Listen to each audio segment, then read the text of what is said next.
When Warchief Kael Vorn and his crew pick up a strange signal from an unexplored planetary system, they are blindsided by a shocking discovery, a completely unknown species, one that isn't listed in the Galactic Union's records. The truth behind this signal isn't what they expected, and the choices Kael Vorn faces will determine the fate of two worlds. Before continuing the story, tell me which city you are watching from. I want to know how far this video has come. Don't forget to like and subscribe to the channel so I can send you exciting stories like this every day. Data log of Varelian First Contact 2667, Warchief Kael Vorn. What say the scanners? Demanded Kael Vorn at a young bridge officer. Nothing currently, Warchief. Just some background noise of the nearby gas giant, he said before continuing his work. He pondered the viewport from his raised seat and took in the hum of electronics present on the bridge, with the crew manipulating data on their respective screens. Before him, a series of celestial bodies were dotted on a holographic display in the center of the bridge. 6 planets were present, with an asteroid that separated the 5th from the 6th body, which happened to be a large gas giant with its several more moons orbiting it. Instead, he turned his attention toward the 4th and 5th planets, which orbited relatively close, but barely outside each other's influence. He manipulated the display on the 2 and in full color showcased 2 planets vibrant with blue and green, indicating a possibility for life. Zarek, what can you tell me about these 2 worlds? Kael Vorn asked his chief star scientist. They are Demera and Anmera, sister planets recently discovered just last year by a group of explorers commissioned by the Fathers to explore this region of space, he explained. As long as it's away from Galactic Union space, Kael Vorn said, garnering small snickers from the crew. They're nothing but fanatical. His crew nodded in agreement before one of the crew members called his attention. Warchief, I'm picking up a signal opposite the planet. It's small, but I think I can access it. Kael Vorn pondered the notion before waving his hand with assent. What felt like days was only mere minutes before he exclaimed his findings. Chief, I have it. Shall I bring it up on screen? Kael Vorn nodded. Do it. Before he and the crew were a series of images and sounds that assaulted their ears before being isolated into individual entities. Kael Vorn looks upon the cycling of images and video before him. Hairless bipeds with the only evidence of hair on their heads and face. Zarek began cycling through his data pad on all the known races within the Galactic Union, but came up empty. I thought this area of space was void of a colony, Kael Vorn stated. It should be, Zarek responded. The Home Council has yet to approve this system's colonization. It is still pending. So far, the images and video, while still jarring, were not as much of a concern as finding a new race of sapient beings. However, he held on to his reservations. Cease all communications and ensure we haven't been detected, he ordered. His crew did as they were told and awaited his next series of instructions. After it was reported, they were clear. The bridge returned to only the hum of electronics and ventilation before he answered. Return home, he said promptly. Leave a probe in the asteroid field and arrange a meeting with the War Council in inner space. They did as they were ordered and noticed a probe make its way into the asteroid field closest to Anmera, facing both planets. Their orbits were more or less in sync, and Kael Vorn used that to keep an eye on both planets. The probe was the latest in stealth capability and is primarily used for military operations to keep their eyes on the edge of Union space. However, he had a feeling about these beings that didn't sit right with him and instead chose to convene with the War Council on the matter. The chamber was in an uproar. Are we sure they're not one with the Galactic Union? One councilman asked. Beyond our region of space? Are you absurd? Another rebuked.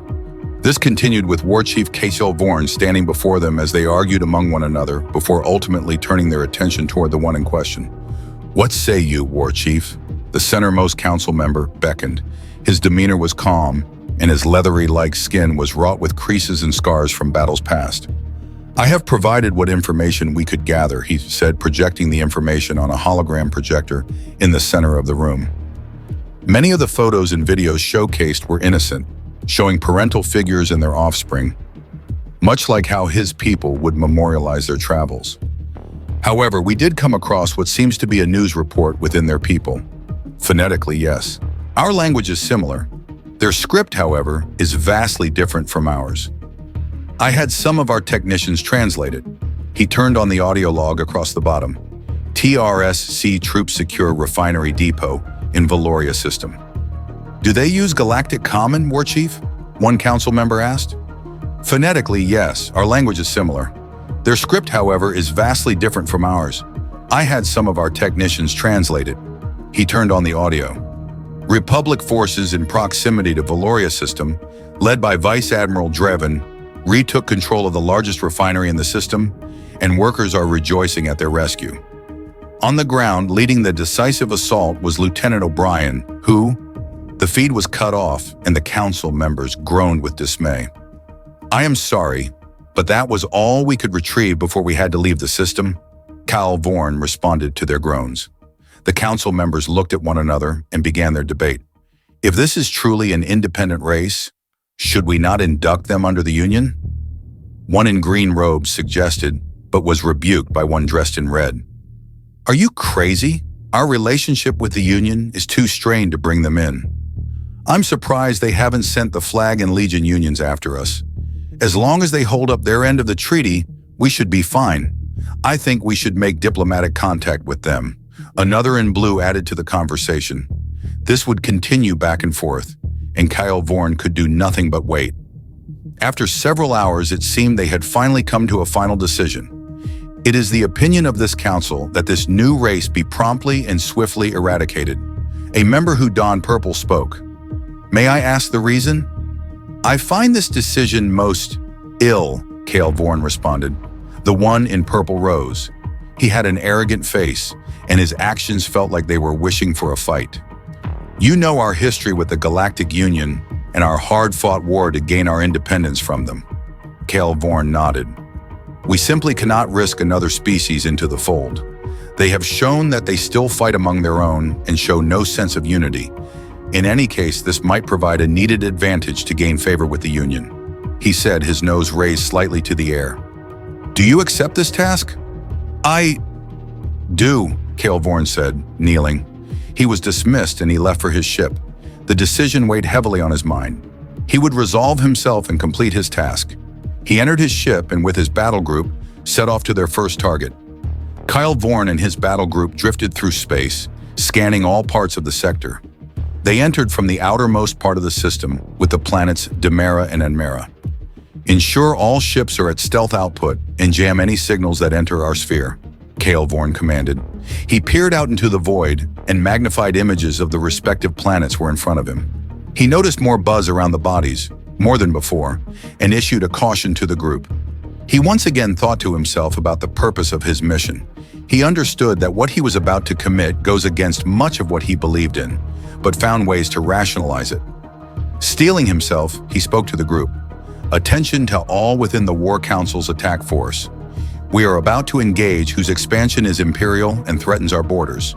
Just like with the advances of the Galactic Union, we will not yield our home to invaders. Cheers rang out from the intercom of his ships and among his bridge. His speech renewed his resolve, and he gave the orders to advance. The speech he gave was the official declaration among his people, and they accepted it. If anything resembled the Union, they hated it and sought its destruction. A result of this is also the increase in recruitment into all branches. They needed more soldiers, and this was the perfect reason for them to join. Utilizing their medium-sized vessels, they started toward all communication relays, which only numbered 4. Their forces split, and 2/3 headed for Demera, while the other third headed for Enmera. As soon as they left sublight travel, they destroyed the relays and bombarded stations that orbited the planets. The ships nearby were all cargo and no bigger than their small frigates. They were commercial, but that didn't stop Kael Vorn and his group.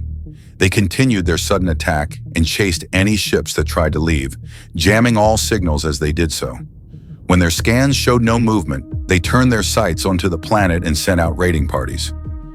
During the start of the raid, he received a call from the leader of the ground forces, Chief General Kael Vorn. The individual called, "What do you want us to do with the non-combatants?" Kael Vorn pondered. He knew he was cruel as a commander, but he wasn't a monster. "Kill the warriors and take the rest as slaves. Perhaps we can sell them to the Union." He paused, "But keep the young and healthy. Kill the rest." "Yes, Chief General," he said, and cut his transmission. Several large cargo ships made their way to the surface and promptly loaded their newly acquired prizes. He hadn't planned for slaves, but felt that if they could take as much as they can, it could buy favor from the Union and improve their standing to not be their target. He knew it to be cruel, but pushed it to the back of his mind. Operations were smooth when the planet scarred.